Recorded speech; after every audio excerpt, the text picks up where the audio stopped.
I mean, there's not much I can say right now. There's really not. It just, once again, so many problems that I don't even know where to begin. And I hate being proven right about things that I don't want to be right about. I didn't want to be right about Chelsea. If you go watch right now. Go ahead, click on my Chelsea reviews or whatever. Have a little playlist listing all of the Chelsea reviews. Go back and watch the last 3. Because everybody's talking about how Chelsea turned a corner, how things were different now. And I'm like, they beat Norwich 1-0, barely, at home. They went to Maccabi and had a difficult time for most of the game, but it's Maccabi. They're not going to win any games in the Champions League. They're a terrible team. And then they went to Tottenham playing for a tie and probably should have won and then just stuck with the tie because that was okay. So going into this game, everybody's like, well, Chelsea's turned a corner. This is where they need to start winning games. This has got to be the start. Nope. I seriously, like, there's so many questions I have for Mourinho. Like, what's going through his mind? He needs to call me, like, right now so I can ask him some questions and, like, get him. I'm just going to sit here and wait for him to call me. Get in touch with me because I'm going to wait. Okay, obviously that's not happening. But seriously, like, why? Why start off playing for a tie? What does that make? And I know some of you are going to be like, they weren't playing for a tie. They set up to play for a win. No, they did not. They didn't have a recognized striker out there. And some people are going to say, well, Hazard did really good in a striker. That's great for him. He's not a striker. I don't care that he did great in that role last week. He's not a striker. You put a false 9 in there if you're playing for a tie. If you want somebody that's going to get back and help defend and it's not going to stand up there and be a target. Hazard is not a target man. He's the man that plays off of the target man. That's why Costa and him worked so well last year. Costa was a great target man. He was a great assistant to the target. So Costa makes a run over here. Hazard makes a run off of him. Boom, boom, goal. And that was last season. This season, Costa's nowhere to be found. And so he throws in Hazard last week playing for the tie.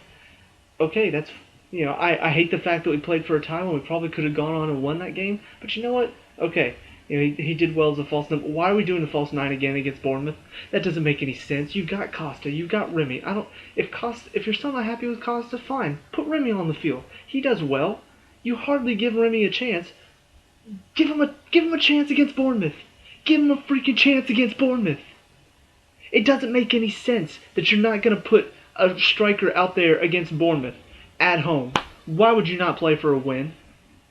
They were talking about how, if Chelsea want to be champions again, these are the games they need to win. If you want to be a mid-table side, this is the game you need to win. Beating Norwich, that's fine. Beating Aston Villa, that's fine. Beating Bournemouth, that should be fine. Like, Bournemouth, yeah, they fight hard. Yeah, they really do fight hard. I'm not taking anything away from Bournemouth. They clearly wanted to win. They wanted this game. You could see that in the way they played. But they're not that good. Their best player, Callum Wilson, is injured for a very long time. That's why they haven't been doing well. Last week, yeah, they did fine. Everton underestimated them, kind of slowed down their play after they went 2-0 up. Look what happened. Chelsea, same thing. Went into this game thinking, it's just Bournemouth. And look at what happens. And it's frustrating for me as a fan to see all of this stuff. And for some reason, the special one can't even see it. How are you supposed to be the special one? How are you supposed to be one of the best managers ever and not see what's going wrong? Fabregas is still playing. Why? Explain that to me, please. The past 3 games have probably been the worst of the season for him, and he's had a bad season. These past 3 games before Bournemouth played terrible. Defensively, wasn't around. Made a couple challenges here and there. Offensively, gave the ball away. I saw a little video on Twitter about the Tottenham game, Cesc Fabregas highlights, and it literally showed everything that he did wrong. everything, and it was enough to fill up a 30-second video. And it was like little 1 second clips of him slipping, him passing, him looping around the ball and then kicking it out of bounds. And it filled up a whole 30-second video. That's how many stupid mistakes he made last game. He's still in. Really? Loftus-Cheek, who's young, who has a lot of fire in him, every single time he's on the field, he is working his butt off. And he's still on the bench. Still. I have not seen him feature in one game in the past how many weeks? I don't know. But apparently, who cares? Who cares about trying to build our youth system? The one thing that Mourinho said was that he was going to try to work on building the players they have at the club, not bring in new. And guess what? The players from last year are either in bad form or so worn out from how hard they had to work from last season that they're not as good this year. And all the young players that should be getting time, that should be developing, he never plays them. Kennedy, he'll play occasionally. Loftus-Cheek never plays. Traore played in this game for some reason. I don't know why, but I'll get to that in a second. So once again, Fabregas plays. Azpilicueta doesn't play. Okay, let's not put our best player out on the field. That makes a lot of sense. You've got Ivanovic and Baba Rahman on the side. So Baba Rahman, who's had a very poor Premier League showing, he does well in the Champions League. Like he's not physically ready to play in the Premier League yet. You know that. You said that yourself, that you want to have three strong defenders in the back, and yet you put him out there with Ivanovic, who is just coming back from injury, and before the injury, terrible year. So you've got one fullback that's not ready for the Premier League and one fullback that's having a poor year, and you wonder what went wrong. So that's an issue. That's an issue. Fabregas is an issue, and you have no recognized striker. Am I surprised? Not really. Going into this game, when I saw they had no recognized striker, I was instantly like, okay, so this is going to be a 0-0 draw. And then I saw Ivanovic and Baba Rahman in the defense. I'm like, we might possibly lose this game. And sure enough. And it's not just the problem. The problem isn't just what happens at the beginning. The problem isn't just, oh, the starting lineup, that's the issue. No, that's part of the problem. That's why we didn't score at first, because of the lineup. It really pains me to say this, but we actually did play very well. We were unlucky at times not to score. But yet, we don't deserve that luck if you look at the lineup. I mean, it makes sense why they didn't score, because you have no striker out there. Yeah, you have good midfielders that play, but you have no striker. And so going into the second half, puts Costa on the field for Oscar. Because why? Explain to me why Oscar, who not only does his offensive duties, but also does his defensive duties as well, why did he come off the field? Who knows? Like I said, Mourinho, if you happen to watch this, contact me. Please tell me why. Because I want to know what's going through your mind when you make these decisions. Because then, after that, he decides, let's not make any more subs. I'm happy with how things are going. I'm happy with passing around the top of the box, maybe getting a shot off, and then they counterattack and get close. Yeah, I'm happy with that. And then in the 80th minute, they score. Oh, now let's make two changes. Remy on the field for Fabregas. Okay. It's probably what should have happened at first. Costa on for Fabregas, moved Matic defensive mid. Costa and Hazard playing like two forwards. One is a false nine, the other one is the target man. That's how they should play. So Remy coming on for Fabregas, going to two strikers. Okay. Traore on for Baba Rahman. I said, he came on today. It really didn't make any sense. You've got... Let's look at the bench, first of all. Begovic, goalkeeper, okay. Mikel, if you've watched some of my videos like several weeks ago when Mikel was playing, I talked about how he's not a player they need. You've got Azpilicueta on the bench, obviously. Remy, Costa, Traore, Loftus-Cheek. Remy and Costa on the field now. So you've got Begovic, Goalkeeper. Mikel, don't really want him in right now. We need to get a goal. So you got Espilicueta, Traore, Loftus-Cheek. Now, out of these three, who's had the most playing time? Espilicueta, of course. He always plays in. And it's the thing is, I know why he didn't put Espilicueta out there because it's another defender. So it's like, well, why would you put a defender out there for a defend? Because he's a better defender than Baba Rahman. He does better on both sides of the ball. He does better defensively. He does better offensively. Why would he not be out there? He does so well, and you don't put him out there. Dumb. So, between these two, you've got a midfielder, and you've got a wing player.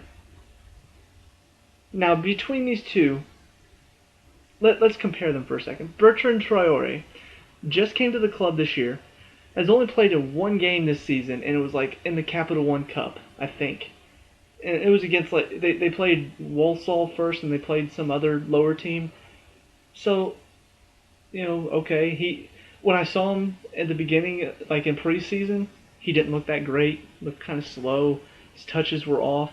So, don't really see Loftus-Cheek. He's been in some games. Every time he's on the field, he's working hard, he's running around, he's a he's fast, he's tall. He's practically Matic. But yeah, let's put Traore, the player that doesn't really have much experience in the Premier League at all. Let's put him on there. Maybe he'll find the... Are you kidding me? Like, really?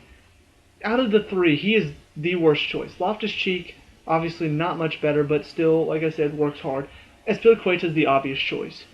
He does both sides of the ball very well. He gets into those attacking spaces. He is a wingback. Like, he is a wingback. Even though he's supposed to play fullback, he plays a wingback very well. And he always does the job well. But no, let's put in the unconvincing wing player. That'll... It's so dumb to me. It really is. Like, he just puts in... There was the one game, I can't remember who they were playing, but they were down... I think it was Crystal Palace, maybe. At home, too. They're down a goal. He takes off Espilicueta and puts on Kennedy, who at the time was still building, like, as a player. I didn't see much of him. He looked okay in preseason, but he just comes on... That may have been his first or second moment. Obviously now I don't mind seeing him in. He's gotten better. But at the time it was like, why are you putting him in for Espilicueta, who's your better fullback? Ivanovic is having a terrible game. Take him off the field. But no, you take off Espilicueta. Doesn't make any sense. In this case, once again, doesn't make any sense. Between the two, okay, I guess Baba Rahman's not ready for the Premier League yet, so yeah, take him off. He probably shouldn't have started. But don't put on Traore, who's also probably not ready for the Premier League. Like, what has he done? Nothing. So, none of Mourinho's decisions made sense as far as the lineup, as far as the substitutions. When the substitutions happened, were really dumb. I mean, you wait until you've got 10 minutes left to make any subs at all. And not only that, but you also waited until they got the goal. Brilliant, Mourinho.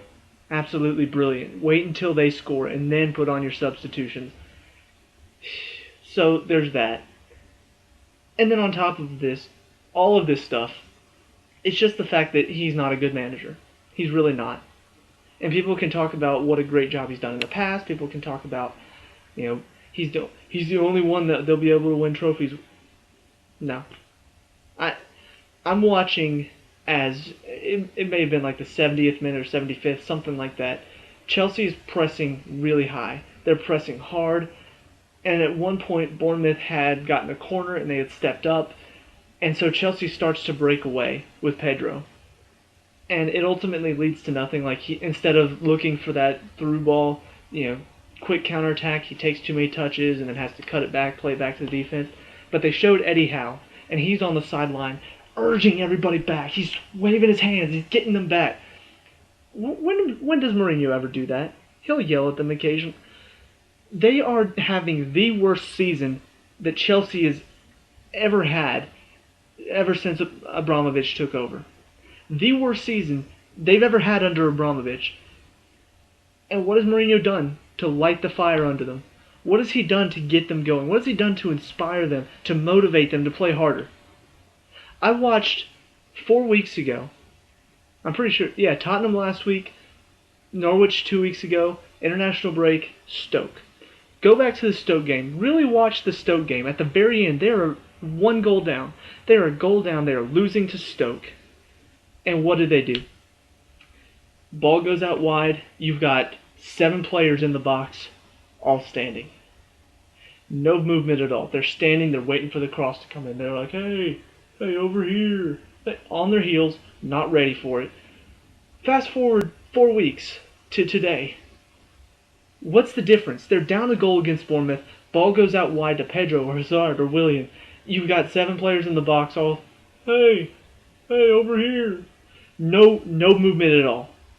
Nobody's popping out to give them an option. They're not working the ball. They're just, hey, get it out wide, cross it in. Hey, get it out wide, cross it in. You can't cross it into a box when they've got everybody in the box. Working it out wide and crossing it in is fine if you're tied 0-0 and they're defending like normal. They've got 7 people in the box. Well, you've got 7 people in the box. It's a 1v1 on. But when they've got everybody in the box, you don't want to cross it in. They have like at least 4 more players than you do in the box. So why would you want to send it out wide and cross? And even if you are crossing it in, it doesn't matter if you're not moving. If you're just standing there, they're going to beat you to every ball because guess what? They're in motion. Players in motion have more momentum. They're able to get higher because they can use that momentum. So any player that is moving is going to beat a stagnant player. Every time. Every single time. It doesn't matter. Height matters a little bit, but in this case, not really. Because everybody was about the same height in this case. So, there's just a lack of motivation. There's a lack of passion. Watching Bournemouth last week, they go down 2 goals to Everton. They fight hard, get it tied up. Everton scores like in the last 30 seconds of the game. If that were Chelsea, all of them would be like, man, pass, kick it up the field. Oh, we lost it. Walking around. Bournemouth flew down the field. Like they just threw everybody forward. Boom, boom, boom. Ball out wide. Cross in. Guys making a run in. Bam. Header goal. Ties it up 3-3. That's the difference. That is why Leicester is beating everybody this season. That's why Chelsea is so far down the season. That's why Bournemouth, even without the talent of Callum Wilson in their team, the past 2 weeks have looked so much better. Passion.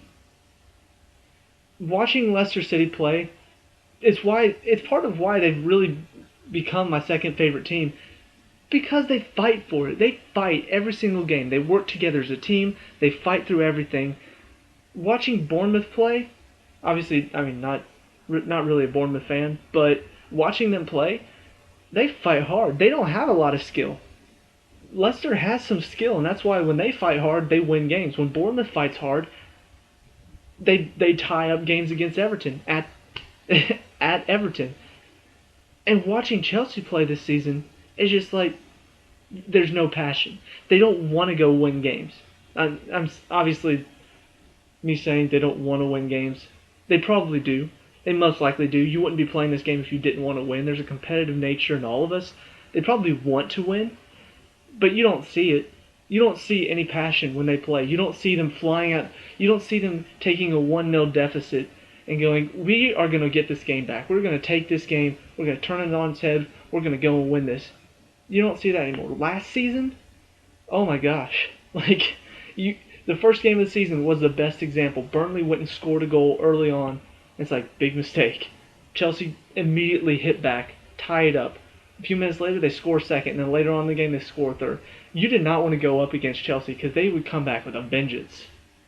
This season, it doesn't. Even if Chelsea scores first, it's just like, who cares? We can still get one back. Game's not over yet. They're so lackadaisical in the back that we could probably just walk the ball down the field and go score. Nobody's scared of Chelsea anymore, and that's frustrating to watch. To watch them go from one of the most feared teams last year, Nobody wanted to play Chelsea. To this year, everybody wants to play them. I'm sure Sunderland. I'm pretty sure we're playing Sunderland soon. I'm pretty sure they can't. They're like counting down the days.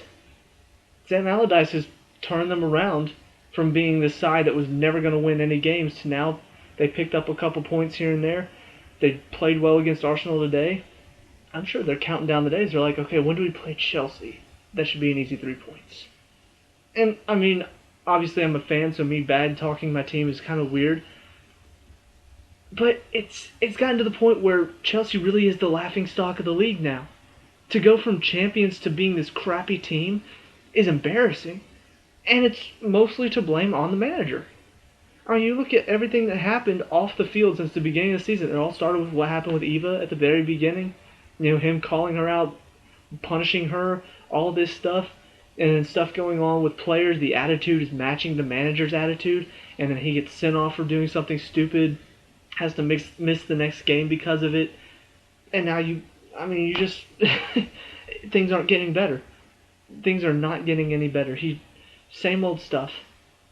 And I'm listening. Well, I read his press conference, and once again saying, "Oh, well, we should have had a penalty because of handball and the goal was offside." Stop making excuses.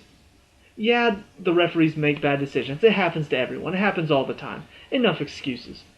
I'm so sick of the excuses. He needs to take full responsibility. Say, "All right, I'm playing favorites. I need to stop playing favorites.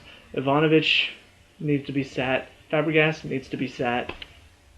And he needs to wise up. He needs to break that stubborn head of his, because it's getting to the point where the only defense people have is the same. Like, okay, I'm just going to use a quick analogy. If you talk to a Liverpool fan and you're a Chelsea fan, and you talk about last season, if you were talking to a Liverpool fan, what was the one thing they would always say? You ain't got no history. What do they mean by that? Back in the day, before Abramovich, Chelsea was a low-level team. Liverpool was winning titles. They had this massive history. They were doing great stuff. They were winning the league every now and then. They were up there at the top of the table. And so that was their only thing they could talk about. That's all they had. And it's just like, so what? You had all that back then? That's great. Look at your team now. Like, with Brendan Rodgers, they were terrible. And so that's all they had. They were just like, you ain't got no history. Look at us. We have a great history. Liverpool's a great club. So, what are you doing now? And that's exactly what's happening with Mourinho right now. You look at everything. Okay, yeah, that's great. He won us 2 titles when he was first here. Yeah, that's great. He won us the title last season.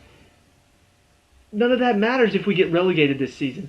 None of that matters if we get knocked out of the Champions League for next year. None of this stuff that he's done matters at all if things don't happen now. I mean, think about Man U. Nobody talks about the Alex Ferguson stuff except when Alex Ferguson is around. When they're talking about Man U, they don't talk about Alex Ferguson and everything he did with them. They talk about now how, under David Moyes they were really poor, and then Louis van Gaal came up. Yeah, they got better, but they're still in 7th. They're still not. They barely finished in the Champions League position last year. Even this season, they're still, they're tying West Ham at home. They're playing boring. They're talking about the present. They're talking about now because that's what everybody remembers. They don't remember. They don't talk about stuff in the past. They don't talk about that stuff unless it's the topic of the conversation. If you bring up Chelsea now, nobody talks about, oh yeah, won the league last year. They were really good last year. No, they talk about they're really poor this year. They're struggling. They're fighting for their lives right now. They're very close to being in a relegation battle. So, same thing for Mourinho. I don't care what he's done in the past. He needs to fix right now. Because I'm sick of watching as a fan going, okay, well, maybe this week will be better. Nope, not this. Oh, well, maybe next week will be better. Nope, not next week. Oh, well, maybe the next week will be. Nope, it's not getting better. Things are staying the same. And it's insanity. It really is. What's the definition of insanity? Doing the same thing over and over again, expecting a different result. Mourinho in a nutshell right now. Same players still playing. It doesn't matter. And I really hope that somebody at Chelsea sees this video because this result has to be, if it's not the last straw, then please make Porto the last straw. If he cannot get us into the Champions League this year, that needs to be the last straw. Because we need to bring somebody in that can motivate the team, that can get a fire up under them, that can get them to fight for the team. Because I'm sick of watching them walk around, stand around. I'm sick of watching them play so great throughout the entire game, then they give up a goal and they start walking because they're defeated. I want a team that fights. I want a team that fights to win. I want a team that, even though, yeah, they give up a goal late, well, it's okay, because you know what? They're going to fight hard and they're going to tie that game up. And they're going to go on and win it after that. And I want a manager who knows what he's doing, who knows how to get them out of this rut they're in. Because Mourinho can't do that. His days are done, in my opinion. Go back to a league where you don't have to fight. Go back to a league where it's just, if you're managing one of the top 2 teams, well, great, you're going to be in the top 2. Because in the Premier League, we need a manager who's going to get our team to fight week after week. It doesn't matter who we're playing. It doesn't matter if they're the very bottom of the league. We play hard every single game. That's my spiel. Let me know, do you agree? Do you disagree? Should Mourinho be given more time? Should he make a lot of changes? Should he quit his stubborn-headedness? All this stuff. Let me know what you think in the comments down below. If you like this video, like and subscribe. I'm gonna go take a nap because I'm sick to my stomach. I'll see you at the next game. Peace out.